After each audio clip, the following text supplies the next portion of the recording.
Hello, lovelies.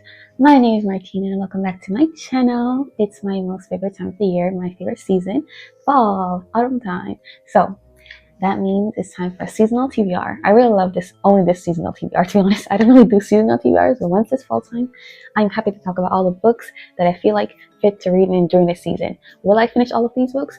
Most likely not, but let's talk about them anyways. I'm not going to do like a deep, thorough synopsis description because I'm going to be surprised reading them, and maybe you just want to find out some books that you probably didn't hear about before. But most of these books are very popular, so most likely you have heard about them. Maybe it'll give you an idea of what to read during the fall time. So first off, I'm going to do ones I don't own physically, and they're about to be released in the next few months during the fall season. So first off is A Steeping of Blood by Hafsa Faisal. This is a sequel to A Tempest of Tea. I really love that book. I read it last year. Yes, I read it early last year, not in fall time. So this time I'm going to be reading the sequel in fall. So yeah, I'm excited for that one. Based on what the last book ended, I really want to know what happens in this one. But yeah, that's one I have that I'm highly anticipating reading in the fall season. Then I have Mate by Hallie Hazelwood. Yes, I really love Bride by Hallie Hazelwood, so obviously I wanted to read this one. And I knew she was coming out with something else because when Bride ended, it was definitely given, oh, there's more to come. So let's see if there's going to be more to come after Mate as well. But yeah, so Mate will definitely be focusing on werewolves.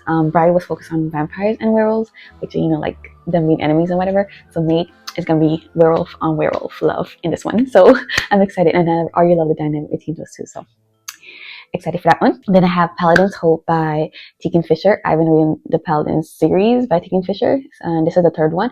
I think it's about Galen, and another guy. I think, yeah, it's definitely about Galen and another guy. I don't really know exactly what it's about. I'm going in blind, but I did read the synopsis, but I already forgot. I didn't read it. I just like skim through. I like to be surprised, okay? I do like to read the synopsis to get an idea, but I like to quickly forget about it, so I'm surprised reading the book. So I don't know what's going to happen, like a TV show. That's how I like to go into books, because I don't really watch shows. I read more than I watch, so I treat my books like they are my shows. All right, and then next we have Our Vicious Oaths by N.E. Davenport. This is her first fantasy romance novel, and it's involving black fairies, and I'm definitely here for that. I did get the arc of this one. I started a few months ago, but I only read the first 2 chapters. I was loving the vibes. I was just in a reading slump, so I didn't get to finish it, but for sure, I'm going to be picking it up very soon, most likely in the middle of this month. Yeah, and before release date. I think it's releasing in October, and I want to read it before release date and give it like review and like talk about it more so that people know more about it, because I've been saying this for years. I really want to see more black authors write fantasy romances, especially about fairies, and it's like very rare I find that. Maybe in like Kindle Unlimited, the series, but like most of the time I haven't really enjoyed those, so I never really finished those. But this one for sure is giving the vibes I really want, like a high fantasy, high stakes, but with romance at the same time. And that's what I really been wanting to see from more black authors, because black authors are really focused on contemporary romance a whole lot, and I really don't love contemporary romance, so it's hard to support them when I don't love the genre that they write mainly in. But let's get off that tangent. So let's go on to my next one. So I have Soul Gazer. This one, I honestly put it on my list because of the cover. I hardly know anything about it. I just know that I love reading about pirates, and that's what it was given. It was given like this girl, she had to marry this pirate in order to save herself from her family or something like that. I'm not entirely sure what it was about, but it was something along those lines. I just love the cover. Like the emotion on their faces is so beautiful. Like that in itself made me wanted to read it, and I was thinking maybe in like fall time, because it's a fantasy novel, and honestly fall season is perfect for fantasy novels. So yeah, Soul Gazer is the one I want to read next. I actually got the audiobook recently from my library, so I'm going to be reading that definitely soon. Okay, then I have People Watching by Hannah Bonny Young. This is one I definitely have no clue about. I just know it's by Hannah Bonny Young. I love Out of the Limb by her, and so I just put everything by her on my list of wanting to read. But People Watching definitely has fall vibes. Like, look at the cover. That is why I put it on there. I'm definitely going to be picking that one up. All right, next I have The Night and the Moth. This one, I didn't like this author's first work, which I'm honestly blanking on the name of that, but I'll put it right here. I didn't love that. I got over halfway through the book, and it was taking me months to finish that book, and I was like, okay, I gotta admit, I'm not liking it. It's boring. It was very boring. But the vibe of this one, it seems really nice. I mean, honestly, that book too by her, the vibes was really great. It's just the characters were so lame. Like, so I hope it's not the same with this one. But I'm gonna give her another try and try to read The Night and the Moth around this fall time and see how that goes.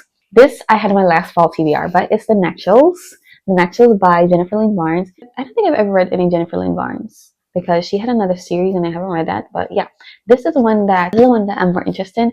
It's described as like ecological with supernatural stuff going on in here at the same time. So it's contemporary setting, but the people in here, they're teenagers and they have supernatural abilities, mostly involving their minds and like telekinesis and stuff. Like, it's basically about them solving, I think, old crimes, or what do you call those, cold cases, solving cold cases that also somehow involve supernatural stuff going on, which I love. Supernaturals, I love the show Supernatural, so I love reading about supernatural beings in contemporary settings. So obviously I want to read this one during this fall time. Then I have A Theory of Dreaming by Ava Reed. I didn't know she was coming out with a sequel from A Study in Drowning, but I read A Study in Drowning I think the fall prior to last year, I believe. Yes, I think it was in like 2023. It was when it was 2023. But yeah, she has this one. I really love this edition. It's so beautiful. But I'm excited to read it. I really don't know too much about it, but I feel like these two are going to break up. That's honestly all I'm thinking, because once you have a sequel with the couples are together and then you get a sequel way after, most likely there's going to be some conflict in the relationship. But hopefully it has the same nice dreary and shivering feeling that I got from reading A Study in Drowning, because I see like the flooding happening right here, and the environment that they were in A Study in Drowning was so scary. Honestly, I could never live there, but I'm excited to read this one more like in October time. Then I got Arcana Academy by Elise Kova. So Arcana Academy now is about the thief who somehow gets entangled with this headmaster at the school, and in order for her to like do a certain thing for this headmaster, she has to enter the academy as a student, and she's also his bride to be. So it sounded messy, honestly, and like I really love the spine of this one. It's so pretty. But yeah, and it's Elise Kova. I read a couple works from her and I really like them. She's really good at romance for sure. So a fantasy romance from her, all right, yeah, fantasy romance.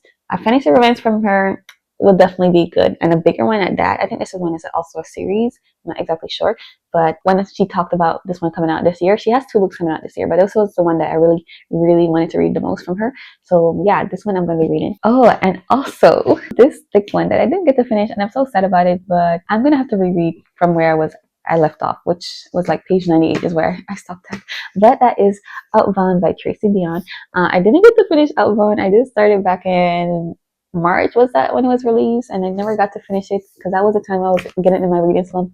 Couldn't finish any book, even if I was loving the book, it was my favorite. I couldn't finish it, and I was really liking the vibe of this one, but I just could not focus for the life of me. So Outbound is one I want to finish this fall season for sure. Oh, and I have this little romance right here. It's a historical romance. I want to try something different this time around. So Aphrodite and the Duke. This is a second chance romance. I'm not a big fan of second chance romances, but I do like to give it a try every now and then. And honestly, it's a historical fiction with a black girl, so I'm interested to know how this goes. Like, it's one of those tiny Regency romance type of books. I want to see how it goes. It just gave me fall vibe with the color going on here. That's why I was like, let me save this for fall season. So I bought it and I was like, I'll read it during this time. So yeah, time to read it. Maybe October or September-ish. I'm not sure, but definitely want to read. I read A Good Girl's Guide to Murder by Holly Jackson last year. I really liked that series. I didn't read the third book in the series. Yeah, it was really fast-paced and nice. I never watched a TV show because I didn't finish the series, so I couldn't just go and watch the show, you know? I don't know what's going on in the whole series, so watching the show might spoil the third book for me, so I didn't do that. But anyways, I want to read Five Survive by Holly Jackson as well. I meant to read this last fall as well, but I didn't get around to it. I had too much books on there, and the same thing, I have way too many books on this one, but I'm going to prioritize what I didn't get to read I read last year first for this year, and hopefully that works out and I get to read all of them. But Five Survive, you get the gist of it. 5 people going on a road trip is always a road trip, and they're being killed one by one, and they feel like one of them in the group is doing it, basically. I think it's a one night type of story. I believe it all happens in one night. I don't remember exactly, I might be wrong, but I think everything happens in one night, which, interesting. Then I have Love in All the Haunted Places by Claire Kahn. There was one book I read by this author a few years ago that I really liked. I never can remember the place. There's something, I'll put the cover here, but I can never remember the name of it. It was like a nice solid 4-star read for me, but I read it in one sitting. Like I picked it up and just read it all. And I saw recently that she came out with a new book. It's called Love in All the Haunted Places. Obviously, I chose it for fall because it is involved. It is about this lady that believes in supernatural stuff and ghosts and stuff like that. And she's involved in this TV show that is all about haunted houses. So, and it also have romance between her and I think one of the actors or something in this show. Someone involved in the show is who she gets involved with. So it's a romance with a bit of like, you know, haunted vibes going on in there at the same time. I don't know if it's truly haunted or it's like they believe it's haunted, you know, because it's contemporary. So I'm not sure exactly. I'm going to go in blind and see how that goes basically. And I want to read Before I Let Go by Kennedy Ryan. I still haven't read any Kennedy Ryan. I meant to read Real by her and I never got around to reading it. So I think I might love this series. It's like 4 books in this series. I heard people talking about it a whole lot. Kenny Ryan just writes really sad romances, and I'm not a sad romance girl, so that's why I've been avoiding her. Even Real looks interesting, but it seems like it might be sad. And maybe this is sad, but from what I read, this is not totally sad. Yeah, you might have some out loud moments going on, but it isn't like completely sad. It's just like you really care about the characters. And I want to really care about some characters in a contemporary romance. So I am going to give her a chance with this one Before I Let Go. Oh, and over here I have A Witch's Guide to Magical Innkeeping. Very fall cozy, very cutesy. I'm excited to read this one as well. It's a sequel to A Secret Society of Irregular Witches. I always forget that long title. But I really love that one. That was very sweet, and just the vibes they gave me was just so beautiful. I really loved it, and I want that again. You know what I just remembered? Another book that reminded me of A Witch's Guide to Irregular Witches was Enchanted. Was it? What's it called? Was it? No, I'm forgetting. Was it Charmed or Enchanted? It's one word, that's for sure. I have that book. That author is coming out with another book from that series as well. So I definitely want to read it in fall time. I'm blanking on the names right now, but I do want to read the sequel that is coming out this year as well for that one. But yeah, it reminds me of this. That's how it just came to mind. But yeah, this one I want to read very soon. Is also about a witch. A romance is going on, and I guess she's having problems with her magic. Like she's not able to use her magic since something that happened recently, but she's learning how to like do that again. And there's a gardener in here, a brooding, serious gardener. I love a brooding, serious man. Okay, but yeah, that's what this one is about, from what I've or might recall about it. Then over here I have Lure of the Tides. I did start this one. I've only read a couple pages, not a lot. It's a sequel to Lure of the Wilds. It's only a 2-book series, so this is the second and last book. And a lot of things happen in Lure of the Wilds, and basically this is concluded from what happened from the last book. Just know that there were traitors. There were traitors. That's all I kind of say. I'm interested to see where it goes and what Lore decides to do and how she grows in this one. Then I have Sing Me to Sleep. Sing Me to Sleep. Honestly, it could be read in fall time or summertime because oceans, sirens, you know, you could take it either way.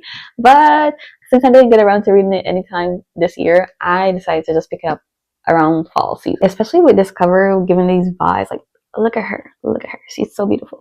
Such a siren. I really want to know what happened in this book. I heard this has really good enemies to lovers romance because the whole premise is this siren has to kill this prince, and you know how enemies to lovers, they're supposed to kill the guy and they fall in love from day one and they never even think about killing him ever again. They only think about killing him from the beginning. But I heard like she is really serious about her job, and I want that. I love a good, truly enemies to lovers. So that's why I want to read this one. Then I have, lastly, The Invisible Life of Ade LaRue, which I've been putting on all the TBRs all these years, to be honest. But yes, sometime in fall season, I will be reading The Invisible Life of Ade LaRue. I want to know what's the hype, what it's all about, because when I was reading it, the first 100 pages, it was boring. But I heard it gets greater, so I'm going to give it a chance again, because I do love B.E. Schwab's work. I just was bored as heck, but that was when I was way younger and didn't really care about like pacing and stuff like that. So now I really want to know what the story's about, so I want to give it a chance again, and hopefully I love it this time around. So that concludes my fall TBR. It was a lot of books, I know. I'm not planning to read every single one of them. I'm most likely not going to finish every single one of them because I am a mood reader. I will be going off track in this few months, but I do love a good challenge. I will try to knock off as much as possible. I'm only allowed not to read 4 books off this TBR, honestly. I have to read all of them. And I don't even know how much books I put on here. Let's count. I just counted, and it's 19 books. So 19 books on my fall TBR. And I said, if anything, and I don't finish it all, it will be only 4 books I can't finish. So I have to read 15 of these books for sure around the next 3 months.